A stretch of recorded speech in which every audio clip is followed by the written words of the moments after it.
Boa noite. Novamente estamos dando início ao estudo do livro A Obsessão e o Movimento Espírita. Hoje abordaremos a história de Licínio e vamos para a nossa introdução.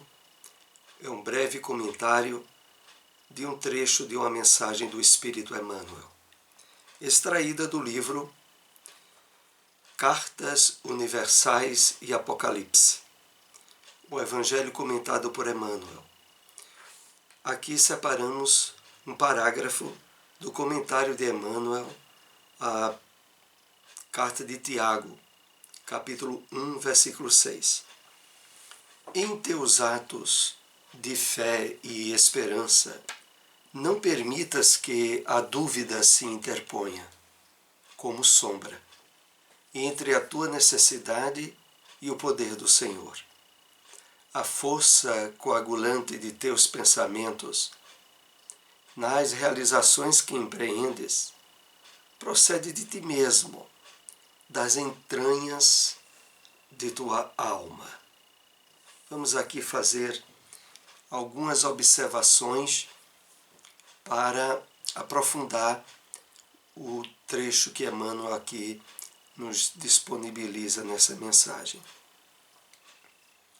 Quando Emmanuel começa direcionando a sua lição em torno dos nossos atos de fé e esperança, ele se refere, claro, aos valores de ordem espiritual, as conquistas das virtudes, a vivência do Evangelho do Cristo.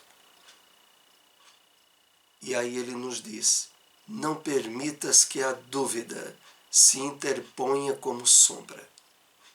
E de fato, nós, que através da revelação espírita somos chamados a refletir na fé raciocinada, na utilização da lógica e da inteligência, as deduções provenientes do Evangelho do Cristo, somos os mais habilitados a ter na fé e na esperança, em termos de realidade espiritual, convicções e certezas, aonde a dúvida não pode ou não deve se interpor. A advertência de Emmanuel tem um cuidado especial, o qual se direciona àqueles que trabalham, que têm suas atividades espíritas na área da mediunidade. Esses, em especial, semanalmente em suas reuniões, participam das evidências reiteradas da realidade espiritual da vida. E não obstante, não poucas vezes, se não atentar a essas recomendações, como Emmanuel aqui coloca, surgem as dúvidas, as inseguranças, as incertezas. Mas é preciso, reivindicando as ponderações que Emmanuel aqui coloca, não permitirmos que a dúvida se interponha como sombra. É interessante quando Emmanuel aqui se refere como sombra, porque a dúvida, ela sempre traz no seu rastro um material de hesitações, de medo, de ausência da fé, que no nosso caso em particular, torna-se muito grave, porque nós temos, como há pouco citamos, os instrumentos e os meios ideais no alicerce da fé raciocinada, que é evidenciada através dos fenômenos da mediunidade.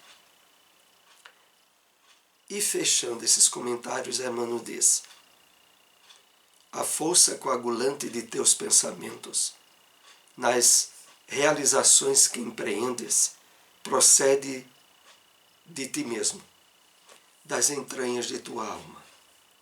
De fato, as dúvidas que ainda possam surgir, que minem a nossa fé ou a nossa esperança, têm por fonte original o nosso íntimo, o nosso psiquismo, os hábitos, os condicionamentos estruturados no materialismo e na dúvida, que muitas vezes, mesmo não sendo da presente encarnação, trazem no passado existencial nosso as suas raízes. Então, é necessário assumirmos a responsabilidade desses pensamentos e direcioná-los sob a luz do Consolador prometido às convicções e à certeza da realidade espiritual da vida e dos objetivos superiores que nos trazem a presente encarnação.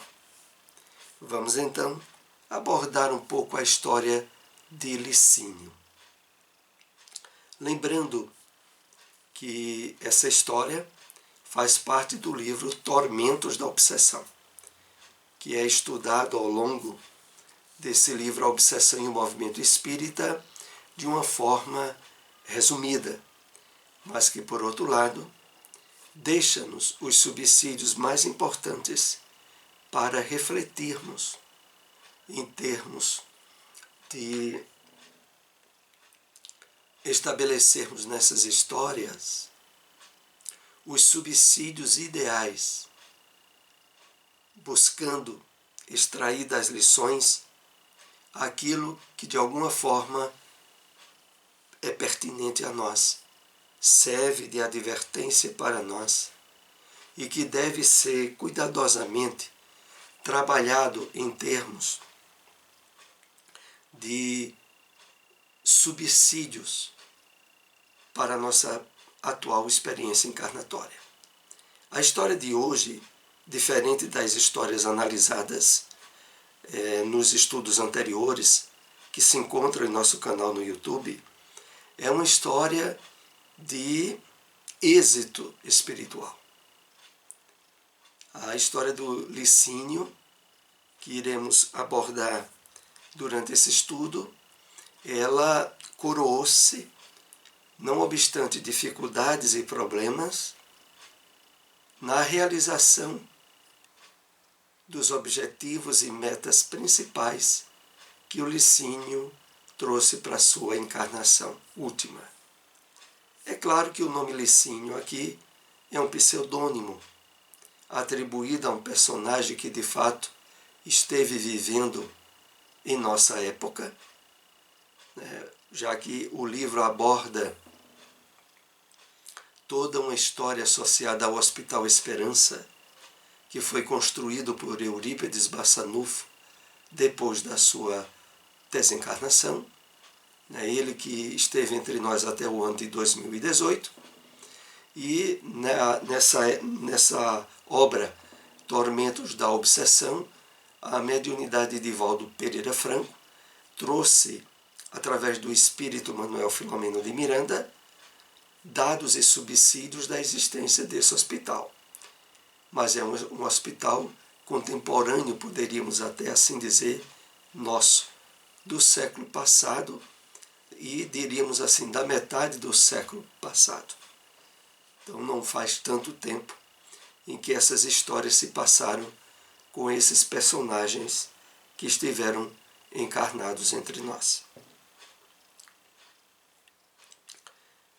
E começa trazendo uma observação sobre a mediunidade. Quando realmente valorizada, conforme merece, constitui para as criaturas humanas uma fonte de inexauríveis consolações, assim como incomparável instrumento de evolução. essa afirmativa que vem da história do Licínio, ela é muito importante. Porque não obstante os percalços, as dificuldades,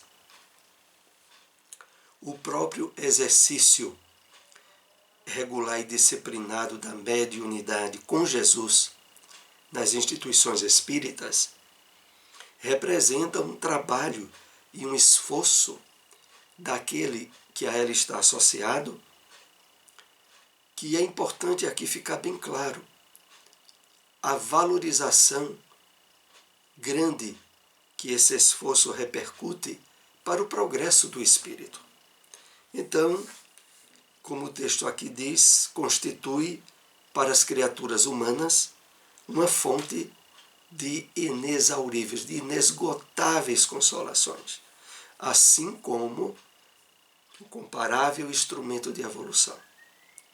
De fato, é dito por mais de um médium, pelo próprio Divaldo Pereira Franco, que aquele que se integra ao ofício da mediunidade com Jesus, trabalhando pelo bem, ele, na maioria das vezes, realiza o trabalho de 2 ou 3 encarnações numa só, pelos benefícios que o exercício dessa mediunidade lhe propicia. Então, é um instrumento incomparável de evolução para o espírito.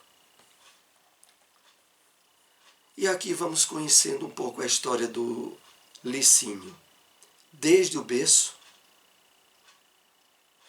felizmente, experimentei a pobreza e o desafio das dificuldades domésticas, nos braços de genitores atormentados, que se me tornaram verdadeiros benfeitores pelas exigências, às vezes, descabidas e pelos sofrimentos que me impuseram. Nós vimos em histórias anteriores todo o trabalho organizado para o êxito de propósitos reencarnatórios, de médios que vieram para o cumprimento de tarefas e deveres que os promoveriam grandemente, mas que mesmo tendo tido desde a reencarnação o cuidado de pais, de genitores, que logo os conduziram à tarefa espírita e mais adiante mediúnica, e mesmo assim vieram a fracassar. Claro que nessas histórias nós analisamos o grande subsídio desconcertante do passado encarnatório que esses médios traziam, como o Ambrósio, a última história que comentamos.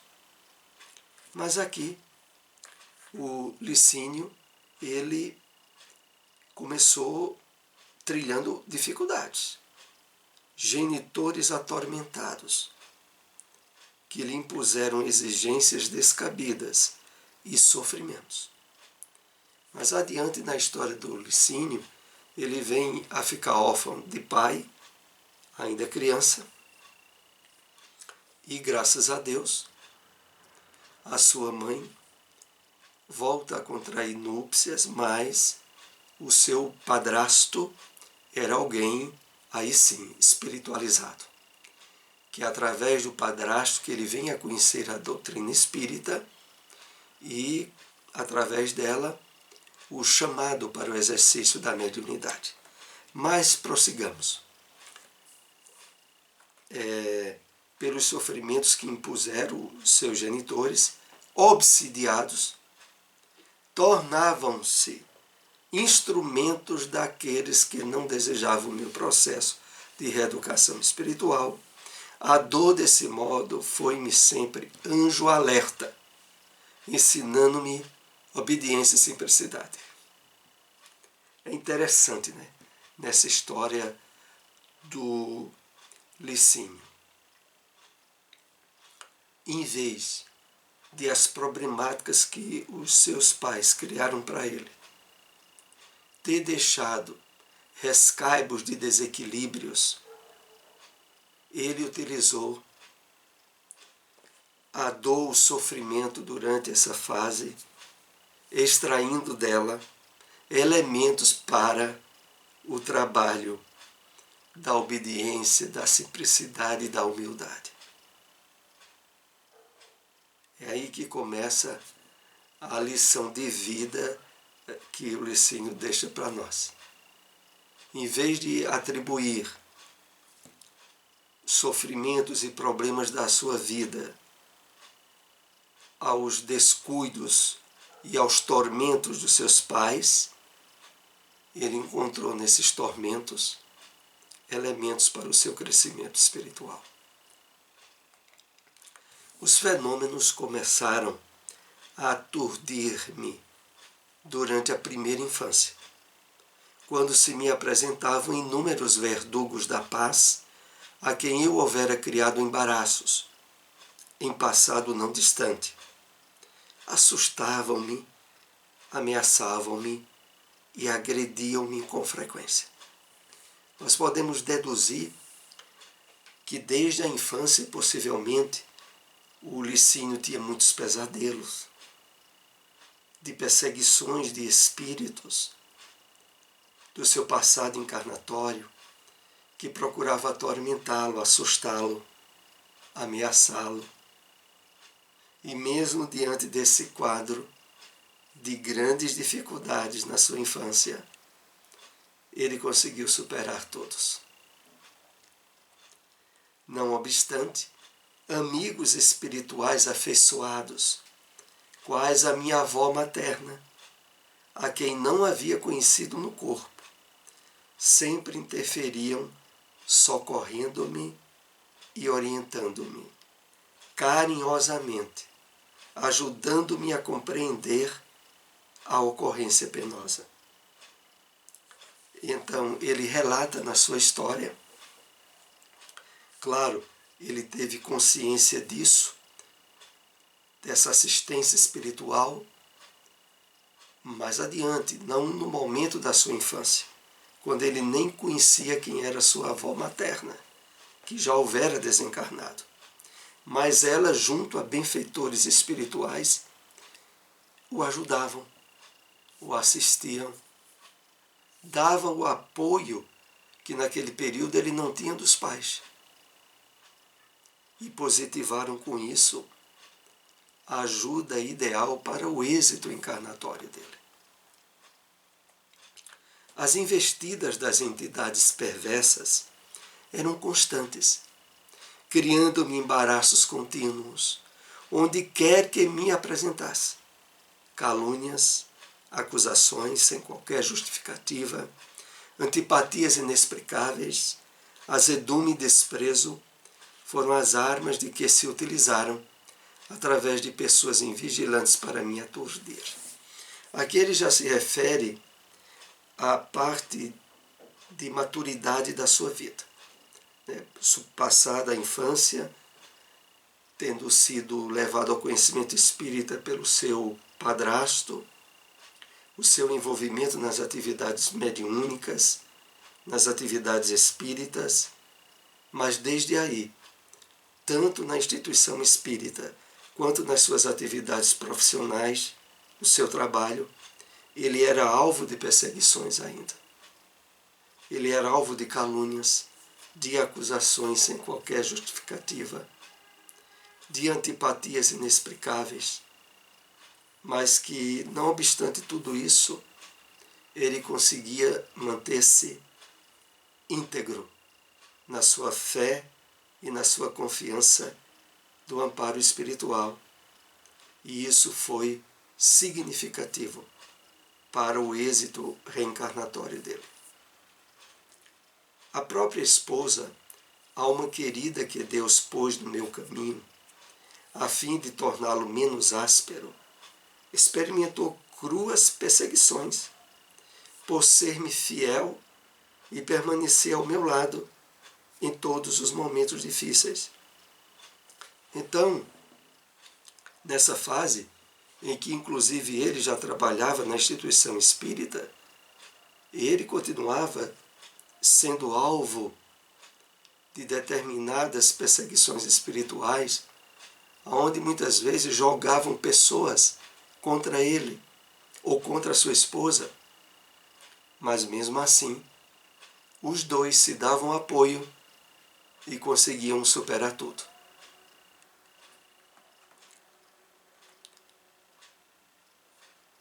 Felizmente, a trama sempre se desfazia, quando nas reuniões de desobsessão, os benfeitores traziam a psicoterapia algozes impenitentes, que através de mim mesmo se beneficiavam, mudando de ideias e comportamento. Que maravilha, né?